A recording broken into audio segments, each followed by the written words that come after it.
आज म हाँसको मासु बनाउँदैछु। यहाँ अदुवा कुट्दैछु गाइस। यहाँ अदुवा भयो, लसुन भयो, प्याज भयो। यही हाँसको मासु। मलाई त बहुत मिठो लाग्छ हाँसको मासु। 1 केजी हो, 1 किलो पठाउँछु भाइ।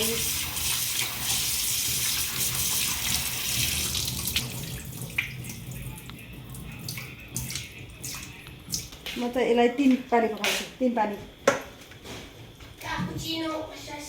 म त सिम्पल तरिकाले बनाउँछु, मरमसला पनि धेरै हाल्दिनँ, तेल पनि थोरै।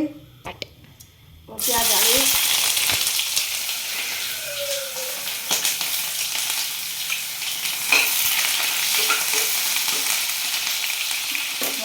लसुन, अदुवा अलिक लास्टमा हाल्नुपर्छ। अदुवा चाहिँ दुईवटा भुटेपछि। अब यसलाई गोल्डन ब्राउन बनाउनुपर्छ। गोल्डन ब्राउन, हल्का गोल्डन ब्राउन भएपछि अदुवा हाल्नुपर्छ। अदुवा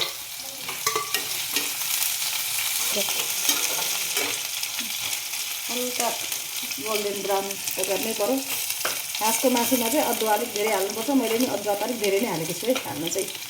अब यो सुकेको खुर्सानी,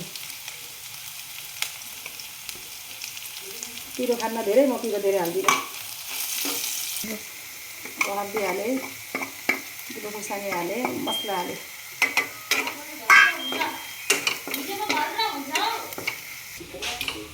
हल्का पानी हाल्छु म।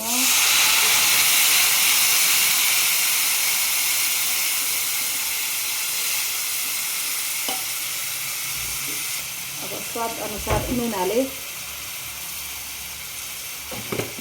अजिनामोटो खान्छौँ, थोरै अजिनामोटो हाल्छौँ।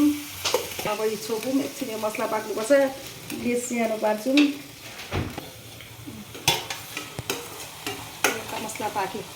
मसला पाकेपछि यो हाँसको मासु हालिदिन्छौँ।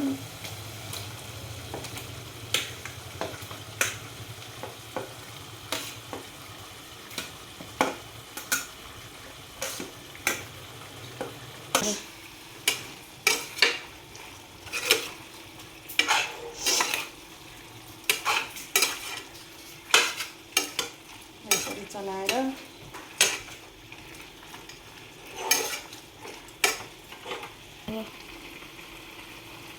हल्का ग्रेभी हुन्छ। टमाटर एउटा पिस मिडियम साइजको हाल्छु। त्यहाँबाट अब यसलाई मैले छोपिदिएँ। अब लाग्छ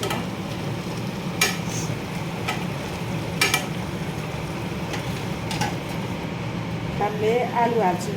अब आलुलाई छिलेर ठुल्ठुलो पिस बनाएर आलु र हाँसको मासु एकदम मेच खान्छ। अब हामीले यसमा आलु हाल्नु पऱ्यो नि।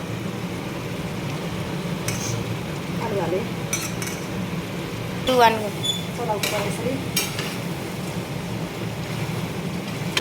हाँसको मसला टिमुरको छोप।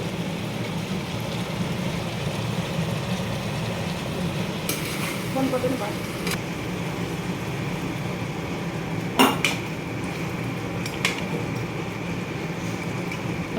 अब हामी चाहिँ यो मणिपुरे धनिया हाल्छौँ। मणिपुरे लसुनको पत्ता।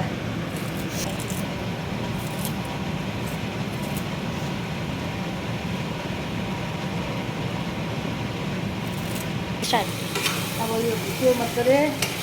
अब कति पानी खाने हो त्यही तरिकाले हल्का ग्रेभी बनाउँछु म चाहिँ। हल्का ग्रेभी मनपर्छ। अब यति धेरै पानी हाल्नु हुँदैन। अब यसलाई यो मसला, यो हो मणिपुरी धनिया। यो गाइस मेरो अब यो 10 मिनटमा यो हाँसको मासु रेडी। पानी थप्नु 10 मिनटमा हाँसको मासु रेडी भन्छ है। क्या दामी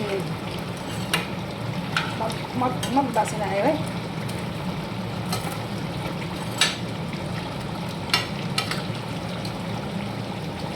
अलिकति पानी सुकाउनुलाई नि सोना, अलिकति पानी सुकाउँदा अलिक बाक्लो हुन्छ नि। ग्यास बन्द गरेँ। अब यसमा खनायो हाँसको मासु रेडी। हेर्नु है गाइस, कसलाई मनपर्छ हाँसको मासु लाइक कमेन्ट गर्नु होला। मलाई चाहिँ साह्रै मनपर्छ हाँसको मासु। सब्सक्राइब पनि गर्नु होला है। मलाई त यस्तो भोक लाग्यो यो देखेर त भात खानु मन लागिहाल्यो। अब भात पाकेकै छैन, भात सिटी लाउनुपर्छ। हाँसको मासु पाएको अब यी पकाएर अब भाँडा मोल्नु गयो नि अब नभए गनाउँछ एकछिनमा।